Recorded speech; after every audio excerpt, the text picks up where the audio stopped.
I can't watch this happen in front of my eyes, right? Like, I cannot sit here and watch us just let this go by. You know, we're losing our forests and we are not putting in the resources that are necessary to restore our forests after these catastrophic fires. When you see flames that are 200 to 300 feet in the air, and then they go completely horizontal because they're wind driven like you wouldn't believe. And it sounded like 5 freight trains coming right at us. And you question yourself, did we make the right decision staying here? But if we hadn't stayed here, we would have lost all of our structures, our houses, everything, because we were literally hosing things down as fast and as hard as we could to save it. So I'm glad we stayed, of course. My name is Owen Burney.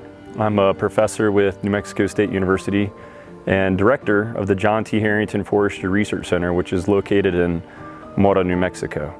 And we're one of 5 programs in the United States that really focuses on the reforestation pipeline in terms of research.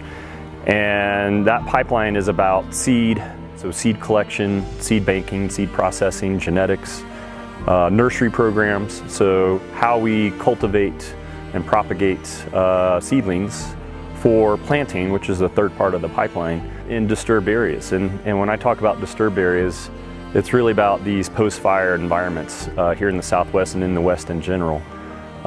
So, you know, our research is dedicated to improving that entire reforestation pipeline so that we have a healthy forest for future generations.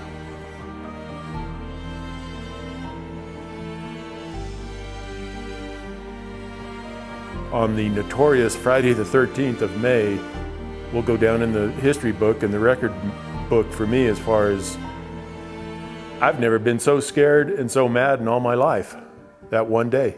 I'm Tom Dominguez. I'm the County Extension Agent for Agriculture and Natural Resources in Santa Fe County, part of New Mexico State University Cooperative Extension.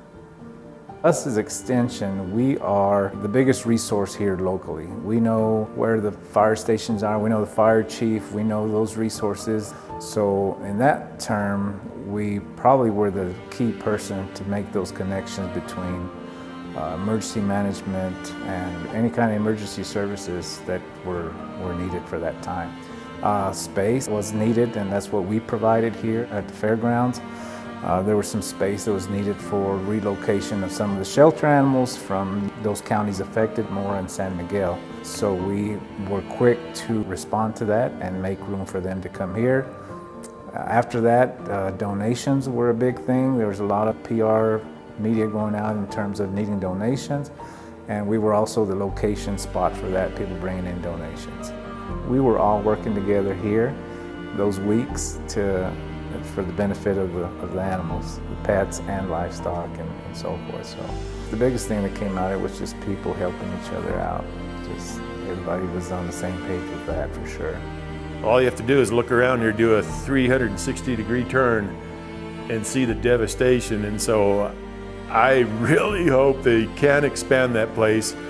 I hope they can grow 20 or 30 million seedlings there a year, or 40 or 50 million seedlings, because you know, there's people like me that were adversely affected by this fire. A place like that research center is vital for the benefit of the people, the community, the county. We're gonna need a lot of trees. We're gonna need a lot of seedling. This is the time to make it happen. And like I said, it would be so beneficial to so many people around here.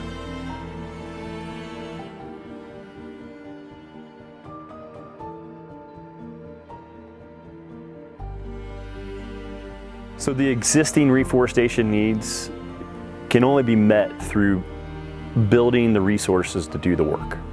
And that's that entire reforestation pipeline. And that's the people, that's the infrastructure. And that's what we're proposing to do with the New Mexico Reforestation Center. And it is designed to be not only the operational side of getting trees planted in these burned landscapes, but it's also the education, research, and outreach components that are necessary to make this whole thing work. And so the Reforestation Center would just build the capacity on all elements of that reforestation pipeline. So seed, nursery production, and planting.